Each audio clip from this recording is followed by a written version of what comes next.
Why do you keep calling me Calvin? Well, that is your name, isn't it? Calvin Klein? It's written all over your underwear. Surely you can't be serious. I am serious. And don't call me Shirley. Fredo, you're my older brother, and I love you. But don't ever take sides with anyone against the family again. Ever. It's the Al Travis Show. We've got him, John Hinderaker, president of the American Experiment, on with us. We got a lot of stuff to talk about. None of it makes me feel good today, John, as far as the way things are going. So if you don't mind, can we start with the positivity? I've heard some stories, a couple people that were there. Your annual dinner gala, the 2025, with Scott Jennings, was off the charts. That's what I've heard. You tell me the inside scoop.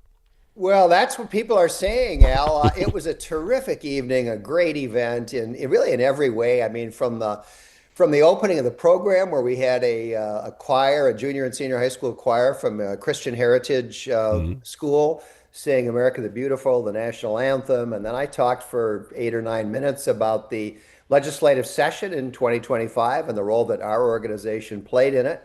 And then Scott Jennings gave a really terrific speech. He's kind of the man of the hour right now among conservatives. I think he is seen by more conservatives in the U.S. than any other commentator. And we talked about the strategy that he's followed, the social media clips and so on that are seen by millions. And after his talk, instead of the usual audience Q&A, we did something different. You know, the American Experiment podcast has become very popular, and it's hosted by 2 young women, my daughter Catherine and Grace Keating, both of whom work for our organization, and they host the American Experiment podcast. So we built a replica of our podcast studio on the stage. This is at the Hilton Hotel in downtown Minneapolis, and for the Q&A, Scott walked over to the podcast set, and it was like he was a podcast guest for 20 minutes or so. And one of the things that the girls did, and again, this comes from the American Experiment podcast. They have a thing they call "Stop the Tape." They'll play a clip of a liberal saying something kind of crazy and then react to it. So they did that. They asked some questions too, but they also played several clips. One of Tim Walz, one of Amy Klobuchar, one of a DFL state legislator, and had Scott Jennings react to them. And it was a terrific program, and I think everybody who attended really had a wonderful time. The guy is, like you say, he is probably as well known as anybody currently as a pundit. What I find interesting, he might be as well known in the conservative circles as any of the Fox News hosts, any of those guys, and he's on CNN. That's how well this guy plays the media. I don't know who's running his stuff and putting those clips out and cutting them down. Maybe CNN is itself. I don't know. But this guy is, the face of conservative talk. It's so interesting. He'll be on a CNN program, and he's on multiple programs. Oh, yeah. He has his own, paired up with a liberal each evening. Yeah. But then through the day, he's usually on a couple of others.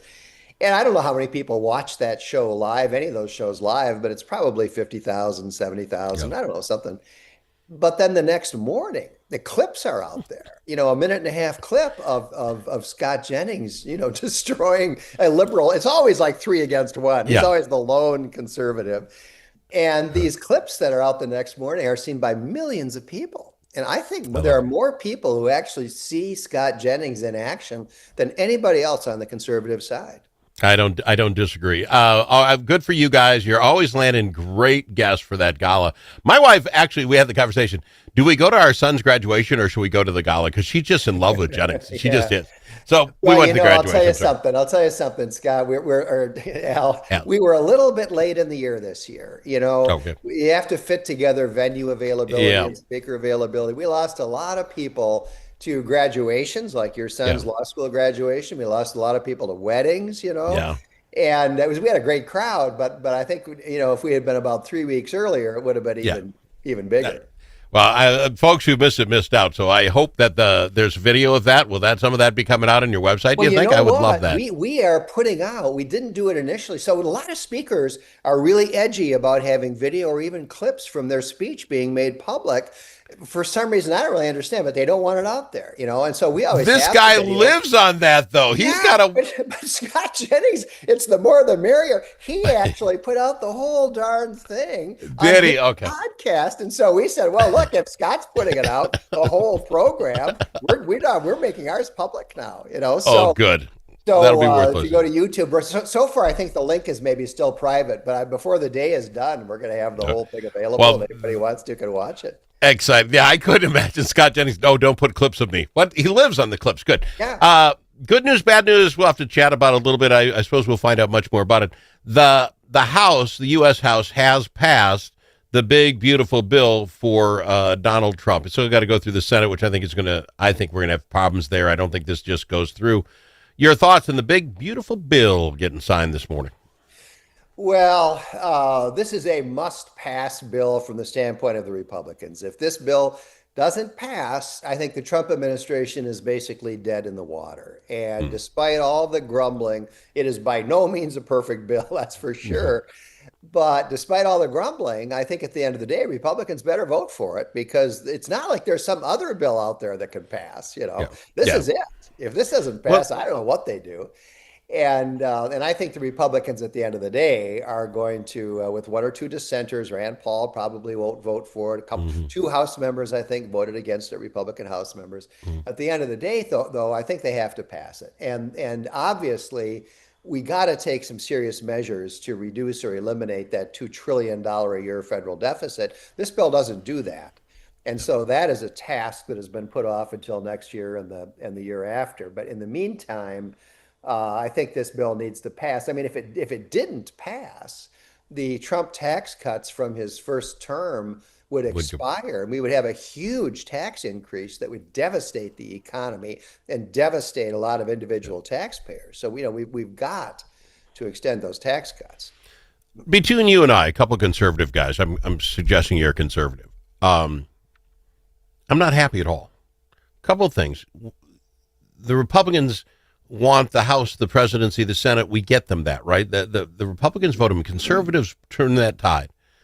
They have it. The first thing they do is a continuing resolution, which literally, even the stuff Doge said was bad and this and that, it's all, we just kept her same as all, just a continuing resolution. That made me mad. They had talked about doing the 12 bills, independently.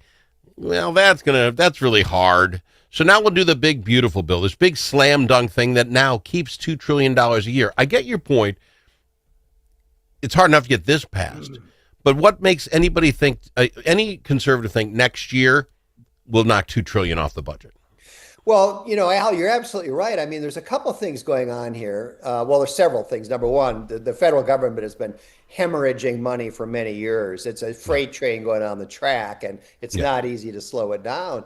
But number one, Donald Trump has never run for office as a fiscal hawk. He isn't a fiscal hawk. He's never pretended to be a fiscal hawk. He is, I think it's fair to say, a big spending conservative. He's conservative in many ways, but not when it comes to fiscal policy. And then the second thing, Al, is that if you look at the federal budget, where is all that money going? These trillions of dollars, where is it going? Overwhelmingly, it is going to two things: Medicare and Medicaid. That's where federal dollars are going.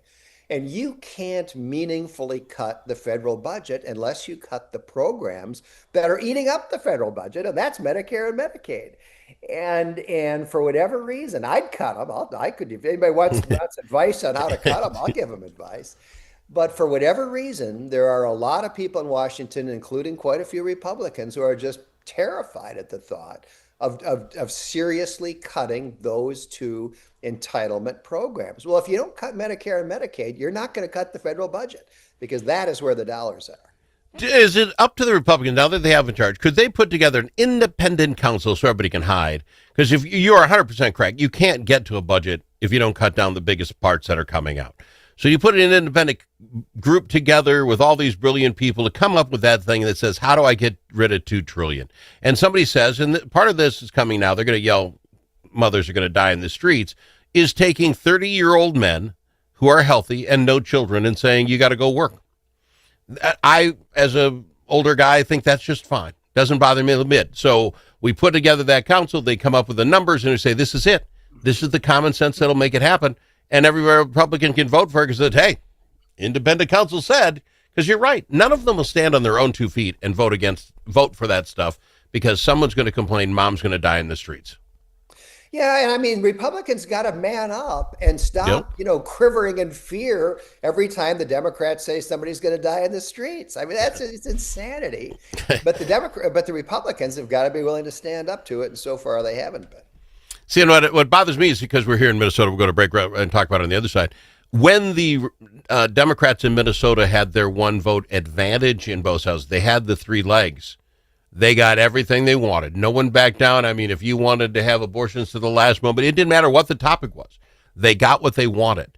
Republicans are now on our U.S. side, and we're not strong enough in our will to say this is what's right. Might cost me my seat, but we're going to get things back down to normal, and they just won't do it. We'll be back after this. I've got him. John Hinderaker on the American Experiment. All the special interests are represented in St. Paul, but who speaks for you? Center of the American Experiment does. Our policy fellows dig into the tough issues that matter to you and offer common sense solutions on education, taxes, crime, and energy. American Experiment is the trusted, nonpartisan voice of Minnesotans like you. We are working every day to make Minnesota a better, safer, more prosperous place. We are American Experiment. Go to americanexperiment.org to learn more. Do you have a closet full of old videos, photos, slides, or films? Regain that space and preserve those memories for future generations. Visit archivinglifemedia.com or call 952-829-8018. See how safe and simple it is to digitize all your media. Gain peace of mind knowing that all those important memories will be saved and can be seen and shared again. Do it today. Check out archivinglifemedia.com or give them a call, 952-829-8018.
Amongst friends, the Al Travis Show. Nothing but talk. We've got him, John Hinderaker, American Experiment, with us today. John, I don't think anybody should be surprised. Anybody who was telling you that with the 34-33 Senate, 67-67 House, that we would end on time, it could happen, was full of BS. It wasn't going to happen. Here's what bothers me about this session so far. Early on, the Republicans on the House, I believe, put up a bill that said, basically, if you work for the state, and you suspect fraud, you have to turn it in. That was voted down on a party line vote. The Democrats said, no, we don't want to do that. We get this IG, and it was a bipartisan bill. Gustafson was on the program talking about it. Both parties. Senate passes it, no problem. I mean, overwhelming support that we start an independent IG to get fraud. And in the House, they said, no, thank you. I do not believe at all that anyone seriously wants to fix this budget. You got to have $600 million that we know of, your tracker, going out the door, and no one says we'll do anything because it would cost us $9 million to fund it, John, to save $600 million. Yeah, so the American Experiment scandal tracker is now, I think, at 611 million. That is 27 identified fraud scandals just since the beginning of the Tim Walz administration. It's crazy. $611 million. Now, that doesn't count all the money that the state government wastes every single day. These are scandals that have names, right? And yet we have a lot of people in St. Paul who, truth be told, don't want the fraud to stop. If they wanted the fraud to stop, it would. But we have a lot of legislators who say, well, who's getting these fraudulent dollars? Well, the people who are getting these fraudulent dollars, a lot of them are my constituents. A lot of them are supporters of my party. Some of that money comes back to my party in the form of political contributions. We saw that with Feeding Our Future and Keith Ellison. And so the truth is there's a lot of people in St. Paul who don't want the fraud gravy train to end. And that's the biggest disappointment for me so far. They'll work out the differences. Something's going to happen. Your budget will be $66 billion when it's done, up from 54 4 years ago. I want to get into some positivity. Maybe I'm wrong. I haven't seen it on your website yet. Every summer you guys take off, you guys, American Experiment. You hit city after city and big and small. It doesn't seem to matter. And you do the world tour, the Minnesota tour. Are you doing that this year? I haven't seen it. Well, we haven't announced it yet, but we're working hard on it behind the scenes. It's going to be announced soon. Yeah, we're going to do a summer tour. We'll have stops in 20 or more towns and cities across the state of Minnesota, greater Minnesota, as well as Twin Cities Metro. And the theme, the title of our summer tour for 2025 is Minnesota Doge, Cut the Waste, Save the Budget. And I love that. Our program is going to be focused on the need to restrain spending, the fact that Minnesota is going downhill economically, downhill culturally, simply because our taxes are too high. It's not enough to not increase our taxes. They're way too high. We got to cut them, or our state is going to continue on the downhill path that it has been on. And to cut, you can't print money as a state. You got to have a balanced budget. So if you're going to cut taxes, you got to cut spending. Minnesota spends vastly more money per capita than most other states. I mean, we spend so much money, you can't even believe it. And we're going to do some of those comparisons as part of our program. And we're going to have concrete proposals for how we can cut billions of dollars out of the state's budget. It is not that hard. Well, with all the people on your staff, each one taking a different area of the budget and follow along, that's why you got to go to American Experiment, by the way, americanexperiment.org, take a look around. With each of those fellows, I think you call them, in there doing their research, I can't imagine sitting around your Monday morning pep talk saying, what'd you find today? They all don't have a list of stuff that is just ridiculous in each of the departments. Well, HHS, Health and Human Services, is the one where the spending has just been metastasizing. And Martha Jolamoli has been all over this. She wrote a paper a year or so ago comparing our welfare spending with other states. It's shocking. We spend twice as much as per person in poverty as the average state. If we just were average instead of crazy, we'd cut billions of dollars out of the budget. So Martha's been all over that. She's an expert on the state budget. We've also got people like Matt Dean, former majority leader of the Minnesota House of Representatives, who really knows where the bodies are buried, knows a lot of the details of the budget in a way, Al, that you and I are never going to.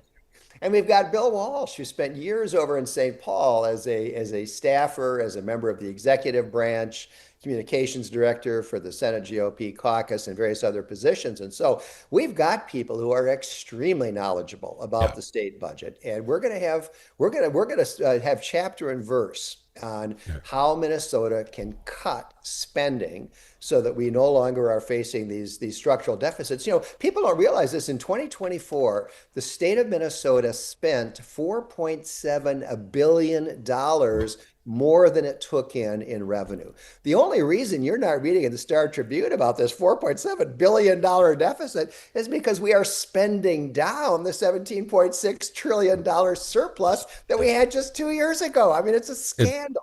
It's It an is absolute scandal what's happening in St. Paul. crazy to go from 17 billion surplus to $6 billion shortfall in no time. I'm out of time, John. Will you announce when you find out? Will you come on again maybe next week and talk about where the tour is going to be? Love to talk about it here. Absolutely, will do. All right. John Hinderaker, American Experiment on the Al Travis Show.